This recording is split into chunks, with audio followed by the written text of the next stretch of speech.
மனோகர் சிண்டிகேட்டுக்கு மும்பையிலேருந்து 10 அனுப்பின பெட்ரோல் லாரிங்களை ஓட்டிகிட்டு வர்ற டிரைவருங்களை விலைக்கு வாங்கினான். லாரிங்களை அவன் குடோனுக்கு வர வச்சு பெட்ரோல் திருடணும். நல்ல ரோடு போட்டால் ஒரு மணிக்கு தாங்காதுண்ணே. நல்ல தாரு கொடுத்தா நல்ல ரோடு போட்டுவானுங்களா?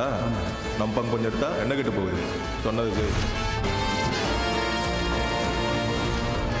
10,000 லிட்டர் பெட்ரோல்லேருந்து 4,000 லிட்டர் எடுத்துட்டு அதுக்கு பதிலாக கேசரி பவுடரையும் எத்தனாலையும் கலந்து கலப்பட பெட்ரோலாக மனோகருக்கும் டீசலுக்கும் தெரியாமல் அவங்க கண்ட்ரோலில் இருந்த பங்குங்களுக்கு அனுப்பினான்.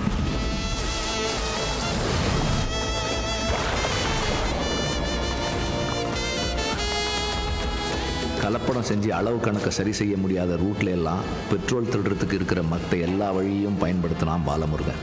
டேங்கர் சீலை பிரித்து உள்ளே இருக்கிற பெட்ரோலை கேனுங்களில் பிடிச்சி டேங்கர் உள்ளே வச்சு திருடினான்.